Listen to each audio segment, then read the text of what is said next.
Hello friends, मेरा नाम है वैभव चौहान और आज हम बात करेंगे फैशिज्म के ऊपर, फासीवाद। एक ऐसा पॉलिटिकल सिस्टम जहां एक कैरिज्मेटिक लीडर अपने स्टाइलिश लुक्स के साथ लोगों को इस बात के लिए कन्विंस कर लेता है कि उनकी सारी प्रॉब्लम्स का कारण एक स्पेसिफिक माइनॉरिटी है, एक स्पेसिफिक ग्रुप है जो कि असल में बेकसूर होते हैं। फैशिज्म एक ऐसा पॉलिटिकल सिस्टम है जहां लोगों को प्रॉमिस की जाती है ग्रेटनेस और उनकी सभी प्रॉब्लम से राहत अगर वो उस लीडर को step by step without question follow करें। असल में यहां गवर्नेंस को एक वेलफेयर सिस्टम के बजाय एक पर्टिकुलर लीडर की भक्ति में बदल दिया जाता है जो कि अपनी एक स्पेसिफिक टाइप की इकोनॉमिक्स चलाता है और प्रमोट करता है हिस्ट्री का बार बार रिविजन अपने नैरेटिव के हिसाब से।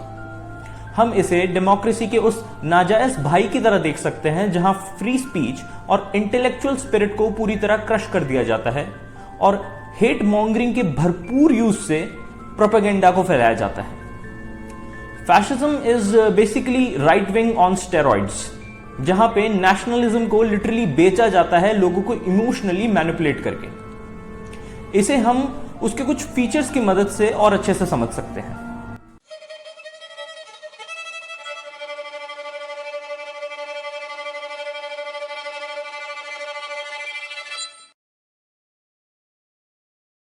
मिथिक पास्ट, पौराणिक अतीत। मतलब मान लीजिए अगर कोई religious group, racial group, linguistic group या फिर कोई कल्चरल ग्रुप अपने पास्ट के बारे में बताए और अपने अचीवमेंट्स गिनवाने लगे तो इसमें कोई प्रॉब्लम नहीं है, इसमें कोई गलत बात नहीं है। ये होता है सिंपल मिथिक पास्ट। बट फिर आता है फैशिस्ट मिथिक पास्ट, जहां पर वही ग्रुप अपने ग्रेट पास्ट के बारे में बताने लग जाता है जिसमें वो इस बात पे पर्टिकुलर फोकस करता है कि कैसे उसका पास्ट बाकी सभी ग्रुप्स के पास्ट से ज्यादा महान था। The cultural richness and military capabilities were next to none. एक कंपैरेटिव एनालिसिस होने लग जाता है अलग अलग ग्रुप्स के बीच में और एक ग्रुप ऊपर उठने के लिए दूसरे ग्रुप्स को नीचा तक दिखाना शुरू कर देता है। यहां पर स्पेशल फोकस किया जाता है कुछ स्पेसिफिक एंशिएंट ट्रेडिशंस और रिचुअल्स पर। कुछ पर्टिकुलर साइंस को बहुत ज्यादा पॉपुलराइज किया जाता है, उन्हें बार बार यूज किया जाता है। हर बिल्डिंग, गली, चौराहा, यहां तक गाड़ियों के पीछे उनके स्टिकर तक लगा दिए जाते हैं। इसके अलावा हिस्ट्री को रीराइट किया जाता है एक स्पेसिफिक ग्रुप को फेवर करने के लिए, एक स्पेसिफिक ग्रुप की सुपीरियोरिटी को प्रूव करने के लिए हिस्टोरिकल फैक्ट्स की चेरी पिकिंग करी जाती है। जैसा कि नाजी जर्मनी में देखा गया था आर्यन रेस की सुप्रीमेसी को प्रूव करने के लिए दूसरी रेसेस के ऊपर, कैसे आर्यन ही बाकियों के ऊपर राज करने के लिए जन्मे हैं और जो प्योर आर्यन है वही असली जर्मन है, बाकी ज्यूज तो जर्मन है ही नहीं, वो तो कम्युनिस्ट है। भले ही वर्ल्ड वॉर 1 में जर्मन आर्मी में 1 लाख से ज्यादा ज्यूज थे, जिनमें से 12,000 की तो जाने तक चली गई थी। इसी प्रकार से हिस्टोरिकल फैक्ट्स को तोड़ मरोड़ के सामने रखा जाता है, उनकी चेरी पिकिंग करके एक स्पेसिफिक नैरेटिव सेट कर दिया जाता है। और अगर ऐसे में कोई किसी हिस्टोरिकल फैक्ट को सामने लाए जिसमें उस ग्रुप के पास्ट फेलियर्स को गिनाया जा रहा है, जैसे कि कोई सोशल इविल, कोई अनसाइंटिफिक या इरैशनल ट्रेडिशन या रिचुअल, या फिर अगर सिंपली यही पूछ लिया जाए कि इतने प्रॉस्परस और इतने स्ट्रांग होने के बाद भी वो कैसे हिस्ट्री में दूसरे ग्रुप से हार गए थे, तो ऐसे में वह इस पूरे नैरेटिव को झुटला देते हैं। वो टोटली रिजेक्ट कर देते हैं ऐसी कोई भी पॉसिबिलिटी को जिसमें उनकी कम्युनिटी द्वारा किसी भी और वल्नरेबल सेक्शन या महिलाओं के ऊपर किसी भी प्रकार की कोई एट्रोसिटीज करी गई हो। वो इस पूरे हिस्टोरिकल नैरेटिव को कम्युनिस्ट, ऑपोजिशंस या फिर फॉरेन नेशन द्वारा फैलाया गया एक प्रोपेगेंडा बता देते हैं। वो उन सभी हिस्टोरिकल फैक्ट्स को झुटला देते हैं जो उनके नैरेटिव को सपोर्ट नहीं करता।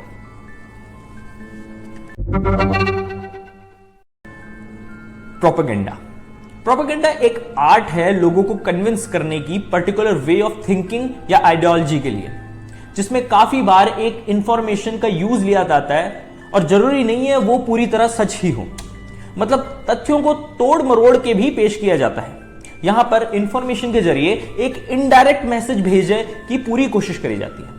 बेसिकली ये एक ऐसी सेल्स पिच है जिसमें किसी प्रोडक्ट के बजाय एक आइडिया बेचा जा रहा है। इसमें कुछ गलत नहीं है, हर एक company, political party, NGO, religious group या कोई रिलीजियस लीडर, इन सब का अपना एक प्रोपेगेंडा होता है, एक सिंपल प्रोपेगेंडा है।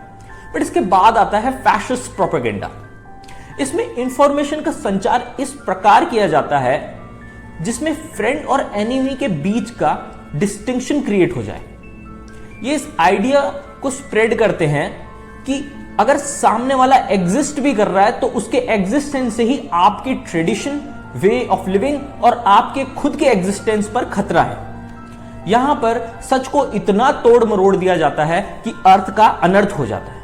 जैसे कि हिटलर ने डार्विन की highly scientific survival of the fittest theory और फ्रेडरिक नीशे की highly philosophical master and slave morality का यूज लिया था खुद की आर्यन रेस की सुप्रीमेसी को प्रूव करने के लिए। उसने survival of the fittest theory का हवाला देते हुए आर्यन रेस को सबसे ज्यादा फिट रेस बताया और यह बताया कि क्योंकि आर्यन रेस सबसे फिट रेस है इसीलिए उसी का सर्वाइवल होना चाहिए, और इस नाम पे वो आर्यन रेस द्वारा दूसरी रेसों का खात्मा करवा रहा था। इसके अलावा उसने फ्रेडरिक नीत्शे की मास्टर और स्लेव मोरालिटी का हवाला देते हुए यह कहा कि आर्यंस मास्टर मोरालिटी के लोग हैं और बाकी सभी रेसेस जैसे कि ज्यूज, जिनको वो एक अलग रेस मानता था, वो स्लेव मोरालिटी वाले लोग हैं। उसने अपने बुरे कामों को सही ठहराने के लिए नीत्शे की गुड मोरालिटी वाले कॉन्सेप्ट का सहारा लिया और खुद को उबरमेंट से कंपेयर किया।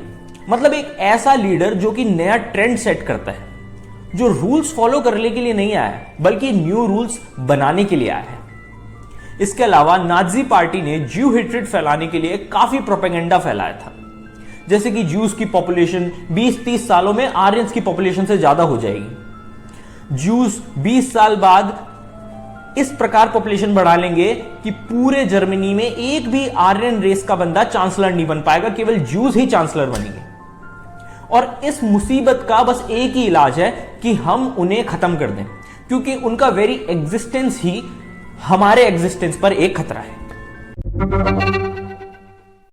इंटेलेक्चुअल से फैशिस्ट लीडर को बहुत नफरत होती है। कोई भी ऐसा इंसान जो समझ जाए कि जनता को कैसे मैनिपुलेट किया जा रहा है या आइडियोलॉजी की आड़ में कैसे एक प्रोपेगेंडा फैलाया जा रहा है, वो इंसान फैशिस्ट रिजीम का दुश्मन बन जाता है। एग्जाम्पल के लिए मान लीजिए 100% पॉपुलेशन में से लगभग 1% पॉपुलेशन राज करने वाली पॉपुलेशन है, तो उसके अलावा लगभग 5% पॉपुलेशन इंटेलेक्चुअल्स की पॉपुलेशन होती है, जो कि ये समझ जाते हैं कि क्या चल रहा है, कैसे बेवकूफ बनाया जा रहा है। तो ऐसे में बचे हुए 94% पॉपुलेशन जो है वो होती है मासेस, आम लोग। तो इन 5% को समझ में आ जाता है कि कैसे बेवकूफ बनाया जा रहा है, क्योंकि ये इमोशनली नहीं रैशनली सोचते हैं। इनमें ज्यादातर आते हैं journalist, social activist, bureaucrats, educators, historians, writers या फिर वो सभी लोग जो कि इंटेलेक्चुअल हैं, जो कि पढ़े लिखे हैं, जिन्होंने अच्छी खासी पढ़ाई करी है और वो समाज को अच्छे से समझते हैं। तो इनको हैंडल करने के लिए वो रूलिंग 1%, बचे हुए 94% को इमोशनली मैनिपुलेट करते हैं और इनके खिलाफ कर देते हैं। वो इंटेलेक्चुअल्स को एंटी नेशनल घोषित कर देते हैं, उन पर एनिमी स्टेट या कम्युनिस्ट से फंडिंग मिलने का झूठा आरोप लगा देते हैं या फिर उन्हें बार बार देश छोड़कर एनिमी स्टेट जाने के लिए बोलते हैं। नाजी पार्टी के दौरान जर्मनी में भी कुछ ऐसा ही हुआ था। काफी सारे साइंटिस्ट, बायोलॉजिस्ट, एंथ्रोपोलॉजिस्ट जो कि आर्यन सुप्रीमेसी थ्योरी को सपोर्ट नहीं कर रहे थे, उनको स्ट्रेटेजिकली साइडलाइन कर दिया गया था। खूब सारे इंटेलेक्चुअल्स को जेल में डाल दिया गया या फिर उनका मर्डर करवा दिया गया, और जो कुछ लकी थे वो उस समय देश समय पर छोड़कर बाहर निकल पाए। जैसे कि अल्बर्ट आइंस्टीन, जो कि बहुत ही फेमस जर्मन ज्यू साइंटिस्ट थे, उनको जर्मनी छोड़कर अमेरिका में शरण लेनी पड़ी। यूएसए में भी वो सिटी के बजाय एक फार्म हाउस में रहते थे, जहां पे हर वक्त उनके साथ पर्सनल बॉडीगार्ड्स रहा करते थे ताकि वो उनको जर्मन असैसिन से बचा सके। एक फैसिस्ट रेजिम में ज्यादा फोकस किया जाता है स्किल डेवलपमेंट पे रादर देन एजुकेशन, जो कि आपकी क्रिटिकल थिंकिंग को डेवलप करे। यहां पर वो बच्चों को सोचना कैसे है ये सिखाने के बजाय सोचना क्या है ये सिखाते हैं। एजुकेशन का यूज किया जाता है ओबीडियंट और मैनिपुलेटेड वर्कफोर्स बनाने के लिए, जो आगे जाके उनका सोल पर्पस यही होगा कि वो लीडर द्वारा बताए गए विजन को रियलिटी में बदले। हिस्ट्री पर भी उनका खास फोकस रहता है। बुक्स का बार बार रिवीजन किया जाता है और केवल ग्लोरियस पास्ट, एक पर्टिकुलर समुदाय के ग्लोरियस पास्ट को सामने रखा जाता है और सभी हिस्टोरिकल फेलियर्स को हटा दिया जाता है। झूठी कॉन्स्पिरेसी थ्योरीज फैलाई जाती हैं। इसीलिए करिकुलम को इस प्रकार से सेट कर दिया जाता है कि डेमोक्रेटिक थिंकिंग को पूरी तरह क्रश किया जा सके। कुछ ऐसा ही नाजी जर्मनी में किया गया था, एजुकेशन करिकुलम को स्टेट द्वारा सेट करवा के। यूनिवर्सिटीज को स्ट्रिक्ट गाइडलाइंस मिली थी कि करिकुलम में नाजी आइडियोलॉजी को स्प्रेड करना है। लगभग सभी ज्यूज प्रोफेसर को नौकरी से निकाल दिया गया था और थोड़े थोड़े दिनों में पब्लिक बर्निंग होती थी हर उन बुक्स की या लिटरेचर की जो नाजी आइडियोलॉजी को सपोर्ट नहीं करते थे। सारे लेफ्टिस्ट लिटरेचर को भी जला दिया गया था। झूठ बोलो और झूठ बोलो, बार बार झूठ बोलो, यह एक बहुत इंपॉर्टेंट सर्वाइवल टैक्टिक है किसी भी फैशिस्ट रिजीम की। इसमें इंफॉर्मेशन स्पेस पर इस प्रकार कब्जा कर लिया जाता है मीडिया को खरीद और सप्रेस करके कि करेक्ट इंफॉर्मेशन दे पाना ऑलमोस्ट इम्पॉसिबल हो जाता है। False news has become all too common on social media. More alarming, some media outlets publish things simply aren't true without checking facts first. Unfortunately, some members of the media use their platforms to push their own personal bias and agenda to control exactly what people think. And this is extremely useful हथियार होता है conspiracy theories. ये usually इतनी अजीब होती है कि normally in पे कोई बिलीव नहीं करता, बट यहां इनका मेन गोल इनिशियली यह होता है कि किसी पर्टिकुलर आइडियोलॉजी, किसी पर्टिकुलर लीडर या किसी पर्टिकुलर समाज के प्रति एक स्कोप ऑफ डाउट क्रिएट कर देना, उनके इंटेग्रिटी या उनके इंटेंशंस के प्रति एक वहम डाल देना लोगों के मन में। काफी बार ऑपोजिशन के जो लीडर हैं उनके बारे में कॉन्स्पिरेसी थ्योरीज बना दी जाती हैं कि उनकी पर्सनल लाइफ और उनकी एंसेस्ट्री से जुड़े हुए कई की फैक्ट्स के साथ छेड़छाड़ करके, जैसे कि ये लीडर हमारे देश का है ही नहीं, या फिर इसके एंसेस्टर्स एनिमी स्टेट से माइग्रेट करके यहां पे आए हैं, या फिर ये हमारे धर्म का नहीं है, इसके पूर्वज दूसरे धर्म के थे, ये हमारे कल्चर का नहीं है, इसके पूर्वज दूसरे कल्चर के थे और इन्होंने धर्म परिवर्तन करवाया है। ऐसा ही कुछ बराक ओबामा के केस में देखा गया था कुछ सालों पहले, जहां उनके लिबरल होने के कारण right wing politicians, fascist politicians ने उनके केनियन मुस्लिम एंसेस्ट्री की न्यूज को फैलाने की कोशिश करी। उनके बर्थ सर्टिफिकेट दिखाने के बाद भी उनके केनियन होने के दावे बार बार लोगों के सामने लाए गए। उन्होंने बराक ओबामा के नाम तक को मानने से मना कर दिया और उन्होंने ये कहा कि इसका तो असली नाम ही बराक हुसैन ओबामा है। एक बार ये इनिशियल डाउट क्रिएट हो जाए, इसके बाद सालों तक इसी झूठ को इतनी बार रिपीट किया जाता है कि काफी लोग इसे सच मान बैठते हैं। सच और झूठ के बीच का जो फर्क है उसे ऑलमोस्ट ब्लर कर दिया जाता है। जिम सेडानियस और फेलिशिया प्राटो की सोशल डोमिनेंस थ्योरी के अनुसार ह्यूमन सोसाइटीज अलग अलग ग्रुप में बटी होती हैं, जो कि हायरार्किकली अरेंज्ड होते हैं और इसी हायरार्की को मेंटेन करवाते हैं फैशिस्ट लीडर्स अपने सोशल, इकोनॉमिक और आइडियोलॉजिकल मींस से। उनके अकॉर्डिंग उन्हीं की रेस सुपीरियर है, उन्हीं का धर्म सुपीरियर है, उन्हीं की कंट्री सुपीरियर है, या फिर उनकी कंट्री यूनिवर्स के बिल्कुल सेंटर में लाई करती है, उन्हीं की भाषा या फिर उन्हीं का कल्चरल सुपीरियर है, उन्हीं की भाषा सबसे ज्यादा पौराणिक और बची हुई सभी भाषाओं की मदर है। अब देखिए, रियलिटी तो यही है कि हम सब में से कोई भी स्पेशल नहीं है।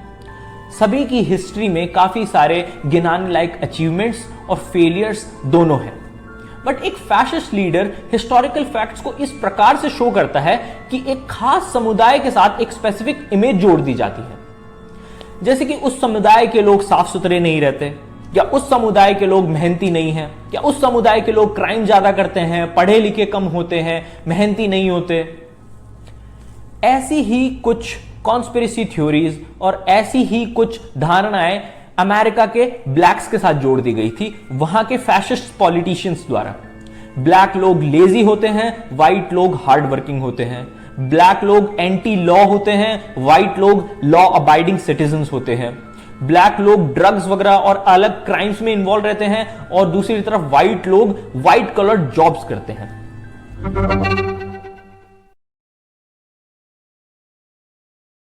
अपनी इमोशनल स्पीच और एडवर्टाइजमेंट के थ्रू फैशिस्ट लीडर उनके की सपोर्टर्स को यह समझाते हैं कि वो किस प्रकार से विक्टिम है, कैसे वो किसी जमाने में बहुत महान और प्रॉस्परस हुआ करते थे, लेकिन किसी और समुदाय के कारण उनका डाउनफॉल आ गया और इसीलिए उनकी आज ये दुर्दशा है। और इन सभी में काफी बार इक्वालिटी को डाउनफॉल की तरह दिखाया जाता है। एक बार अगर आप किसी को भी इस बात के लिए कन्विंस कर लें कि वो हायरार्किकली दूसरों से ऊपर हैं, तो फिर उन्हें इस बात के लिए कन्विंस करना बहुत आसान हो जाता है कि इक्वालिटी के नाम पे उनके साथ इनजस्टिस हुआ है।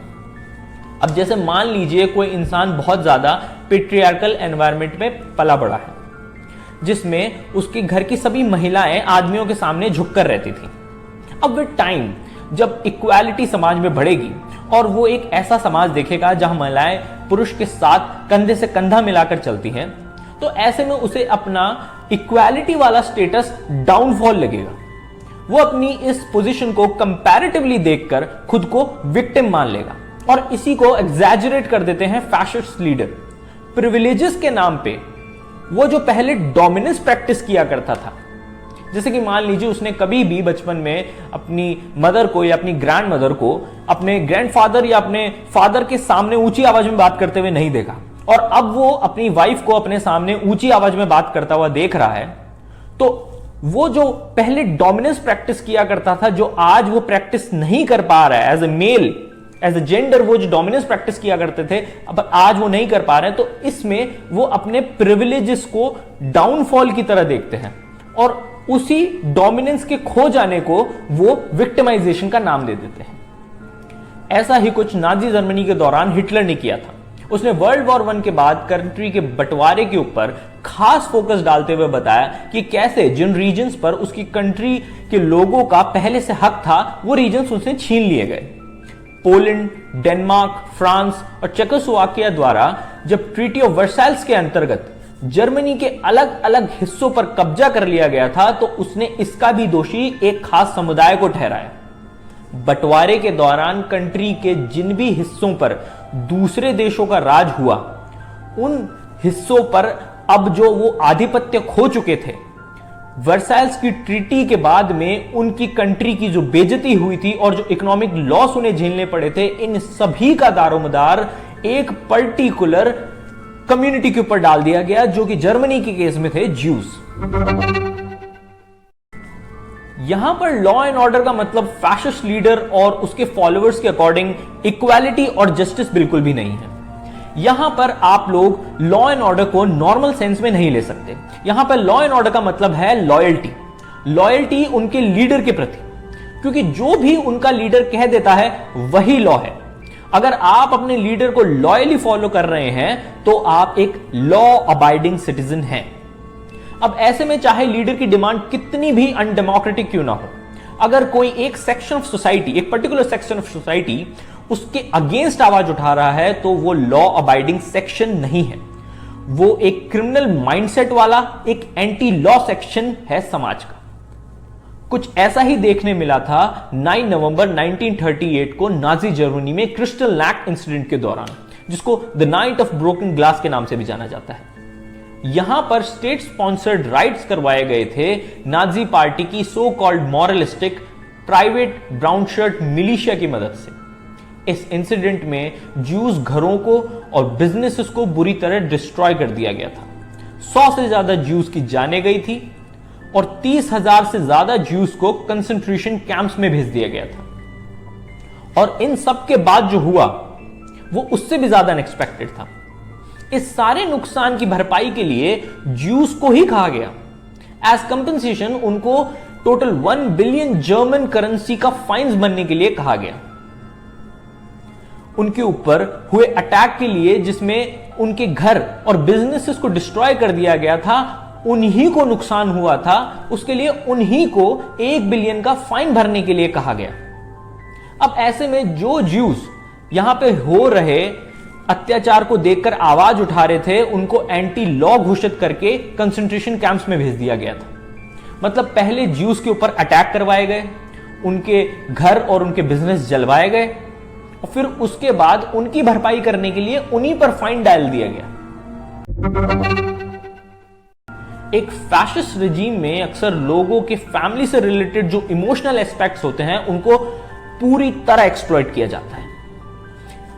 उनके सामने ये इमेज बना दी जाती है कि कैसे उनकी बहन बेटियां खतरे में हैं एक पर्टिकुलर समाज के आदमियों के कारण, कि किस प्रकार से अगर जल्द ही कुछ नहीं किया गया तो एक पर्टिकुलर रेस या कोई रिलीजन या कोई पर्टिकुलर कम्युनिटी के लोग हैं उनकी बहन बेटियों को फिजिकली अब्यूज तक करना शुरू कर देंगे। उन्हें मैनिपुलेट करके इस बात के लिए कन्विंस कर लिया जाता है कि जब तक वो लोग जिंदा हैं तुम्हारी बहन बेटियां सेफ नहीं हैं।